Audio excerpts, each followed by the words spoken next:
Glória a Deus. Glória a Deus. Colocamos em pé em reverência à palavra.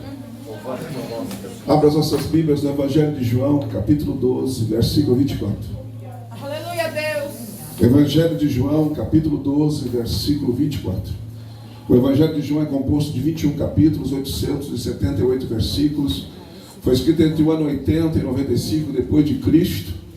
E o tema do escritor foi: o Verbo divino se fez carne a fim de trazer salvação ao homem. O Evangelho de João, ele teve dois propósitos. João vai escrever esse Evangelho que está registrado no capítulo 20, versículo 31. Primeiro propósito, para que creiais. Segundo propósito, crendo tenhais vida. Primeiro propósito, convicção intelectual. Crendo tenhais vida. Regeneração espiritual. Esse Evangelho é um Evangelho muito especial e a maioria das pessoas que lê os 4 Evangelhos se identifica muito com esse Evangelho, o Evangelho de João. Porque Mateus foi escrito para os judeus, Marcos para os romanos, Lucas para o grego, e João escreveu uma mensagem aos gentios, um Evangelho aos gentios. Por isso que a gente, quando lê esse livro, a gente se identifica muito com esse livro. Evangelho de João, capítulo 12, versículo 24, assim está escrito: na verdade vos digo, que se o grão de trigo caindo na terra não morrer, fica ele só, mas se morrer, dá muito fruto. Aleluia. Podem tomar os vossos assentos na presença de Deus. Glória a Deus. Preste bastante atenção na palavra. Eu vou sintetizar essa palavra o máximo que eu puder, enxugar ela, para trazer aqui aquilo que Deus colocou no meu coração para você nesse último dia desta campanha. Amados, Jesus, ele está preparando os seus. Eles estão acostumados a viver com Jesus, e esse viver com Jesus dá um certo conforto para eles, porque eles sabiam que se faltar pão, Jesus providencia pão. Se não tiver peixe, é com ele mesmo. Se a gente ficar doente, o homem só olha para a gente e diz que a gente está curado, já estamos curados. E agora Jesus vai ter que partir. Jesus está chegando já para concluir aquilo que ele veio fazer nessa terra, e ele começa aqui a prepará-los, que ele haveria de morrer, que ele teria que morrer. E ele começa dizendo que se grão de trigo cair na terra, não morrer, vai ficar só, mas se morrer vai dar muito fruto, simbolizando que com a sua morte haveria muitos frutos. E ele estava ali preparando os seus. Amados, Jesus tinha que morrer, porque se ele não morresse, nós não seríamos salvos. Então Jesus não veio aqui para andar, amados, com os seus discípulos, com os apóstolos. Ele veio aqui para pagar o preço pela minha e pela sua salvação. E o que me chama a atenção é o que ele diz: se ele não morre, não há fruto.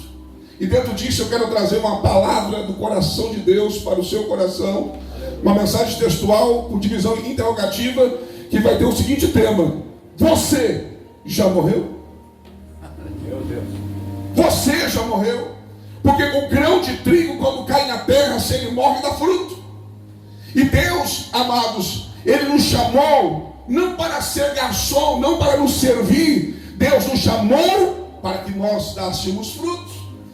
Na primeira epístola de João, no capítulo 3, versículo 16, vai dizer que a caridade de Cristo é esta: que assim como ele morreu por nós, que nós morramos uns pelos outros. Paulo, quando vai escrever aos Gálatas, no capítulo 2, versículo 20, ele diz: amados, que está crucificado com Cristo, ele diz: não vivo mais eu, mas Cristo vive em mim, e a vida que vivo agora, vivo na fé do Filho de Deus. Ou seja, eu morri. O próprio batismo simboliza morte e um novo nascimento. Então, amados, nós temos que entender a importância. E Deus colocou no meu coração essa palavra para hoje, porque é o nosso último culto aqui do ano. Não é os últimos cultos da atividade da nossa igreja, nós estamos na sede, mas aqui na nossa congregação é o último culto. E que você, amados, entre esse ano que nós vamos entrar com esse pensamento, com essa interrogação na sua mente: você já morreu? Porque quem morre dá frutos, e nós precisamos dar frutos. A Bíblia vai dizer, irmãos, João Batista pregando, ele vai dizer no capítulo 3 do Evangelho de Mateus, no versículo 10, ele vai dizer: o machado de Deus Pai está posto à raiz da árvore. Toda árvore que não produz bom fruto será cortada e lançada no fogo. A árvore aqui somos nós. O machado é a palavra de Deus. E o fogo aqui, irmãos, é o fogo eterno. Nós não podemos viver uma vida sem dar fruto. A igreja, irmãos, a igreja, quando eu falo de igreja, eu falo no geral. Porque eu sirvo a Deus há 31 anos, pela misericórdia de Deus, já preguei em mais de 1.400 igrejas, mais de 400 ministérios diferentes. Só que em Passo Fundo já preguei em mais de 60 igrejas aqui em Passo Fundo. E quando eu digo igreja, eu digo no geral. Amados, nós tínhamos objetivo. Nós queríamos ganhar alma, nós queríamos evangelizar, nós queríamos conquistar, nós queríamos fazer a diferença. Hoje em dia, irmãos, eu vejo totalmente diferente. As pessoas só pensam em si próprios, só querem conquistar coisas para si próprio. Quem não tem casa quer ter uma casa. Quando tem uma casa já quer comprar um terreno, já quer construir a segunda casa, comprou um carro, já está olhando para comprar outro carro. E as pessoas só estão agarradas a essas coisas. Mas eu quero que você entenda uma coisa. Se você chegar no céu e dizer lá no céu, eu tinha 3 quarteirões lá na terra, cheio de casa, cheio de carro, não vai valer nada. Mas se você chegar lá e dizer, eu ganhei tantas almas para o Senhor, isso terá um peso de glória para a sua vida. Então nós temos que dar frutos. A Bíblia diz em Mateus capítulo 7, versículo 19, que toda árvore boa que não produz frutos será cortada e lançada no fogo. Ou seja, nós temos que dar fruto. Alguém pode dizer, não, mas eu já ganhei uma alma para Jesus, já ganhei 2. Quanto tempo faz que você ganhou? 10, 20 anos. Deixa eu dizer uma coisa para você. Você cuidaria de uma árvore que te deu fruto há 10 anos atrás, há 20 anos atrás, e hoje essa árvore não dá nada, só suga o seu trabalho, só suga o teu cuidado e não produz nada? Jesus vai dizer algo muito forte, muito interessante. A palavra nessa noite não é para girafa, é para ovelha. É para quem quer comer pasto nessa noite. Escute o que eu vou dizer para você, amados. Jesus vai dizer algo muito forte no Evangelho de João, no capítulo 15. Ele vai dizer, eu sou a videira verdadeira, meu pai é o agricultor. Ele vai dizer que é a videira verdadeira, por quê? Porque houve um período entre Malaquias e Mateus, chamado silêncio de Deus, que por 400 anos Deus não falou com o homem. E nesse período de silêncio de Deus, apareceram 1050 falsos cristos, dizendo que eles eram Yeshua HaMashiach, mas não eram. Agora Jesus disse, eu sou a videira verdadeira, eu sou o verdadeiro. Quem veio antes de mim não era, mas eu sou o verdadeiro. E ele vai dizer, o meu pai é o agricultor, aquele que cuida dessa videira. E ele vai dizer, toda vara que está em mim, que não dá fruto, ele corta, mas a que dá fruto, ele limpa para que dê mais fruto ainda. Aleluias. Amados, tem coisas que você está lutando, você está correndo atrás, você está trabalhando, você está fazendo de tudo para conseguir. Deixa eu dizer para você, Deus cuida da vara que dá fruto. Há um cuidado diário, há um cuidado, irmãos, mensal, anual, para a vara que dá fruto. Deus está lá cuidando dela, por quê? Porque é uma vara frutífera. Aleluia, Deus. E ele vai dizer, em vós estáis limpo pela palavra. Por isso que tem gente que está suja aí, irmãos. Porque não dá crédito para a palavra, porque não ama a palavra, porque não lê a palavra, porque não medita na palavra. Aleluias. Amados, e ele vai dizer agora no versículo 4, amados, eu sou a videira, vós as varas. Toda vara que está em mim dá fruto, mas a vara que não está em mim não pode produzir fruto. E ele vai dizer, se eu estiveres em vós e vocês estiveres em mim, dareis muito fruto. E aí a pergunta daí, será que nós não nos desligamos da videira? Será que ele está em nós ainda como estava? Porque eu vou dizer uma coisa para você, quando eu falo de igreja, eu não estou falando da Assembleia de Deus, eu estou falando da igreja de Cristo, a noiva de Cristo. Amados, eu sou da época que a gente vivia Cristo, pensava em Cristo, amava Cristo. Amados, vivia para Cristo. Hoje, irmãos, eu não estou mais vendo isso nas igrejas, não estou mais vendo isso nas pessoas. Amados, por quê? Porque a gente estava nele, ele estava na gente, aleluia. E quando ele está na gente e a gente nele, é impossível a gente viver sem pensar nele, sem estar, amados, conectado com ele. Aleluia.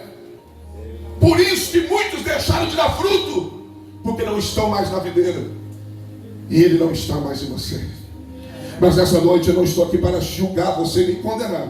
Eu estou aqui para abrir os seus olhos.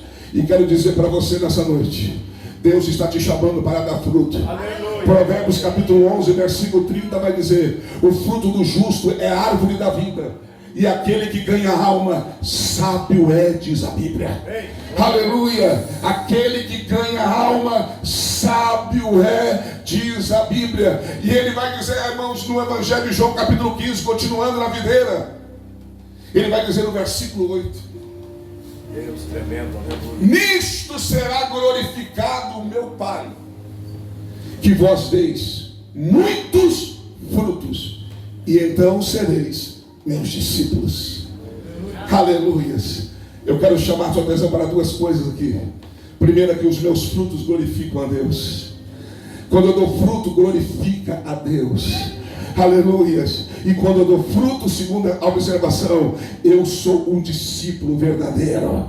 Nós temos que dar fruto, irmãos. Eu vou dizer uma coisa para você: muitas vezes, muitas pessoas na igreja não querem fazer nada.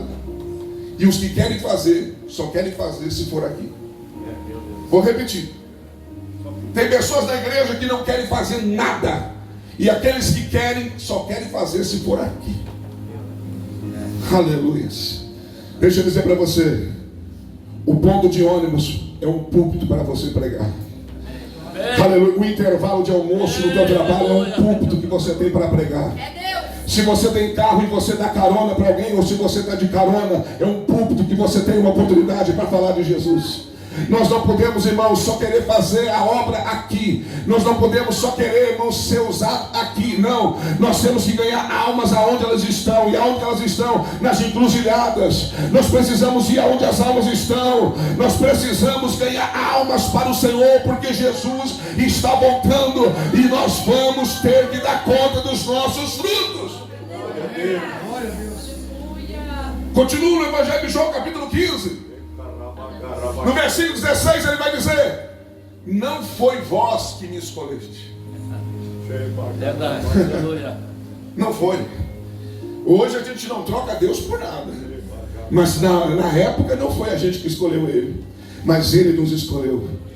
Aleluias. É um privilégio, mas também é uma responsabilidade. Vou repetir: é um privilégio, mas também é uma responsabilidade, porque ele te escolheu, mas da mesma forma que te escolheu, ele te numerou para que vades e deis frutos. Aleluia, Deus.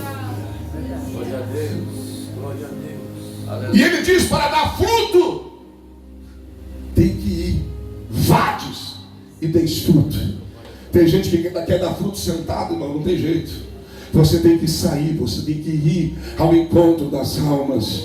Aleluia. E ele diz mais: para que vades e deis fruto, e o vosso fruto permaneça, a fim de tudo quando pedirem meu nome ao Pai, o Pai vos conceda. Aleluia. O fruto tem que permanecer. Só que muitas vezes, irmãos, ainda os que conseguem gerar algum tipo de fruto são os próprios que derrubam da árvore e matam o fruto. Não entendi, pastor? Eu vou falar o que Deus está mandando eu falar. Aleluia. Tem pessoas que às vezes até convidam alguém para vir na igreja, e a pessoa às vezes até vem na igreja porque está precisando. Mas quando a pessoa começa a olhar a vida que você vive, a pessoa se escandaliza e sai da igreja. Amados, não é só ganhar, não é só gerar fruto, não. Nós temos que fazer o fruto permanecer. E se você, amados, convidou, se você conseguiu trazer para a igreja, pode ter o pastor da igreja, pode ter, amados, a liderança da igreja, mas você também tem responsabilidade sobre esse fruto. Você também tem responsabilidade pelo fruto que você gerou. É Deus, aleluia. Aleluia. Nós precisamos dar frutos, mas para dar fruto tem que morrer. Mas muitas vezes o nosso eu, o nosso ego, o nosso interesse, os nossos sonhos são maiores do que a obra de Deus. Eu me recordo do testemunho da missionária Mary, uma missionária americana. Deus chama ela e diz para ela: Mary, eu quero você pregando a minha palavra dentro do leprosário. Mary reúne a sua família e diz: olha, Deus está me chamando. A família, glória a Deus, uma família cristã. Ela disse: mas ele está me chamando para dentro do leprosário. Ele quer que eu pregue para os leprosos. A família toda foi contra. A família disse: não, no leprosário não. Você não vai se colocar em risco. Aleluia. Quem quiser salvar a sua vida, perderá. Mas quem perder a sua vida por amor de mim, achará. Aleluia.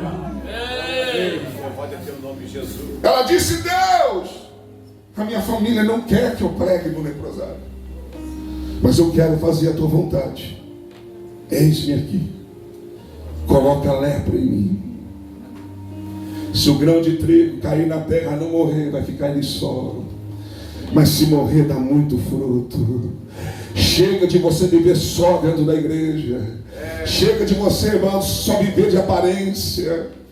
A Bíblia diz, irmãos, em Mateus 21, versículo 19, Jesus estava com fome e ele avistou uma figueira e foi até ela.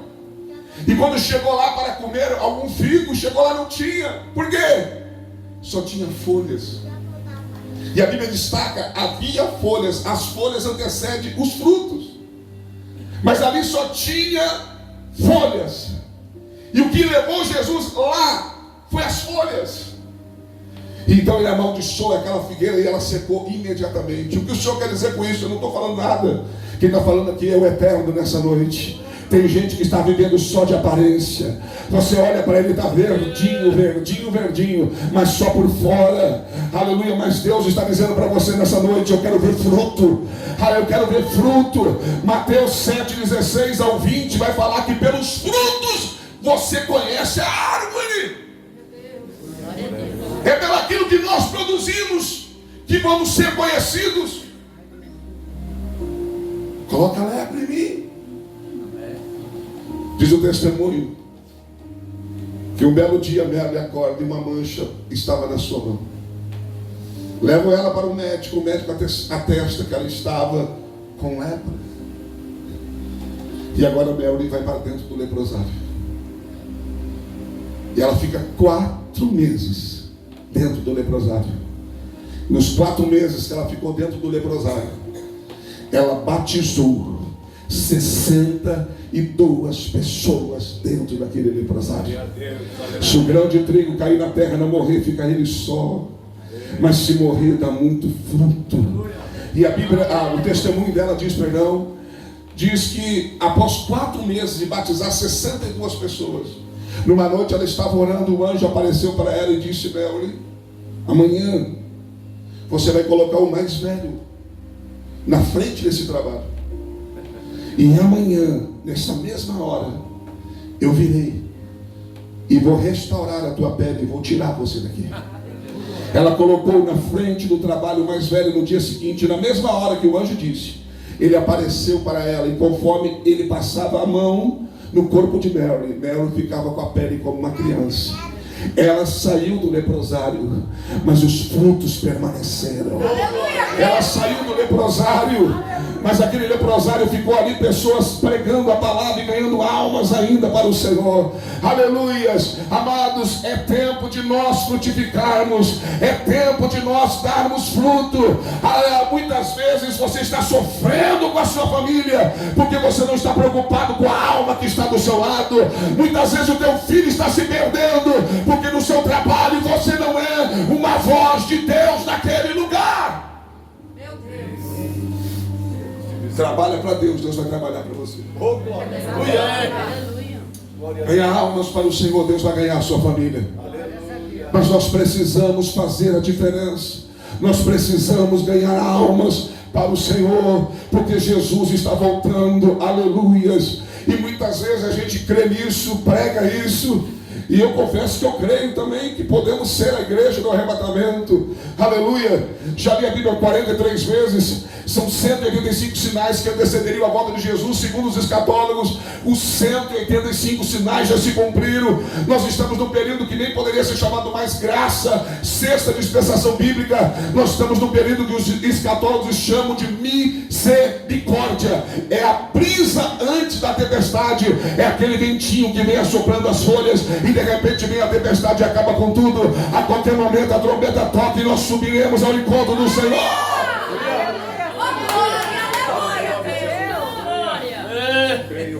Só que não podemos ficar inchados e soberbos, porque somos a igreja do arrebatamento. É verdade. Porque se somos a igreja do arrebatamento, somos também a igreja que vai prestar conta da última colheita da terra. Aleluia. Vou repetir. Se somos a igreja do arrebatamento, nós vamos dar conta da última colheita da terra. Nós somos responsáveis pela última colheita. É tempo de nós pensarmos nas almas. Busque o reino do céu e a sua justiça, e as demais coisas, essas demais coisas serão acrescentadas sobre a sua vida. Deus sabe o que você precisa. Deus sabe o que eu preciso. Aleluia. A Bíblia diz, Jesus fala uma parábola no Evangelho de Mateus, capítulo 21, versículo 33 ao 43. Vou encerrar aqui. A parábola dos maus lavradores. Fala que um homem tinha um campo, e ele plantou nesse campo uma vinha, cercou a vinha, o campo, fez ali, amados, um lagar, e arrendou para lavradores. Quando chegou o tempo dos frutos, a Bíblia vai dizer que ele envia os seus servos para reivindicar os seus frutos. A Bíblia diz que os lavradores maus, a um mataram, a outro apedrejaram, e no outro bateram. O Senhor Davi enviou servos em maior número, e a Bíblia vai dizer que eles fizeram a mesma coisa. Então o Senhor da vinha disse: então enviarei meu filho, porque vão ter respeito do meu filho. E quando eles viram o filho, os lavradores maus disseram: eis aí o herdeiro, matamos-nos e tomamos posse da sua herança. E mataram o filho. E Jesus encerra a parábola: o que o Senhor da vinha fará a esses homens quando ele vier prestar conta com eles? Mas o que me chama a atenção está no versículo 43. Primeiro, deixa eu dizer para você, o dono da vinha é Deus. A vinha representa Israel. Os lavradores maus, os líderes maus de Israel, os servos do primeiro e segundo grupo, profetas e sacerdotes que guardavam a lei e a palavra do Senhor, o Filho Jesus. Mas no versículo 43 vai estar escrito assim: o reino será tirado de vós e dado a um povo que produza os seus frutos. Deixa eu dizer isso, José. Israel era para evangelizar o mundo. É a menina dos olhos de Deus, é o povo amado de Deus. Mas eles eram para evangelizar o mundo. Mas o reino foi tirado deles. E o povo, o outro povo, é os gentios, é a igreja. Foi dado a nós. Mas assim como um dia foi requerido os frutos dele, vai ser requerido os frutos da igreja. Deus não te chamou para não dar fruto. Deus não te chamou para ocupar um banco de igreja. Se fosse só para te salvar, ele te encontrava no leito de enfermidade, te matava e te levava para o céu. Se ele te deu vida, se você passou e está vivendo até hoje, se você, amados, sobreviveu a esta pandemia, é porque Deus ainda quer colher frutos de você. Deus ainda espera frutos de você. E eu profetizo em nome de Jesus Cristo que em 2025 nós vamos dar muitos frutos para o Senhor. Eu profetizo que em 2025 nós teremos batismos gigantes para a glória de Deus, porque nós vamos ganhar almas para o Senhor. Nós vamos evangelizar esta cidade e vamos pregar a palavra de Deus. Se coloque de pé na presença de Deus. Eu quero fazer duas orações. A segunda, nós vamos ungir você aqui na frente, mas a primeira é por esta palavra. Que esta palavra fique martelando no seu coração. Eu prego essa mensagem numa hora e 20.